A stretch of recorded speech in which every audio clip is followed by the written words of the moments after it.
जमाती फैसले शूरा की कसरत राय से होने लगे और बाद फैसले सिर्फ जज्बात में आकर किए गए, जिससे ना सिर्फ जमात के कारकुनान और नमूस रिसालत व ख़त्म नबूवत सल्लल्लाहु अलैहि वसल्लम के काज को नुकसान पहुंचा, बल्कि पाकिस्तान के अज़ली दुश्मन इंडिया को पाकिस्तान मुखालिफ प्रोपोगंडा करने का मौका मिला। लिहाजा हम किसी ऐसी इंतशार वाली पॉलिसी का साथ नहीं दे सकते। इसलिए हम तहरीक लब्बैक पाकिस्तान और सियासत को खैर आबाद कहते हैं। पाकिस्तान अल्लाह ताला की तरफ से एक अजीम नेमत है, हमें इसकी कदर करनी चाहिए। इसके इस्तेहकाम और बका के लिए हर किस्म की कुर्बानी के लिए हमेशा तैयार चाहिए।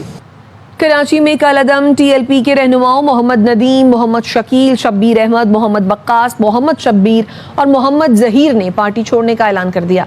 मोहम्मद नदीम ने कहा, TLP के बाद फैसले जज्बात में आकर किए गए, जिससे पार्टी और मुल्क को नुकसान पहुंचा।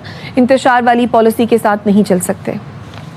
जमाती फैसले शूरा की कसरत राय से होने लगे और बाद फैसले सिर्फ जज्बात में आकर किए गए, जिससे ना सिर्फ जमात के कारकुनान और नमूस रिसालत व ख़त्म नबूवत सल्लल्लाहु अलैहि वसल्लम के काज को नुकसान पहुंचा, बल्कि पाकिस्तान के अज़ली दुश्मन इंडिया को पाकिस्तान मुखालिफ प्रोपोगंडा करने का मौका मिला। लिहाजा हम किसी ऐसी इंतशार वाली पॉलिसी का साथ नहीं दे सकते। इसलिए हम तहरीक लब्बैक पाकिस्तान और सियासत को खैर आबाद कहते हैं। पाकिस्तान अल्लाह ताला की तरफ से एक अजीम नेमत है, हमें इसकी कदर करनी चाहिए। इसके इस्तेहकाम और बका के लिए हर किस्म की कुर्बानी के लिए हमेशा तैयार चाहिए।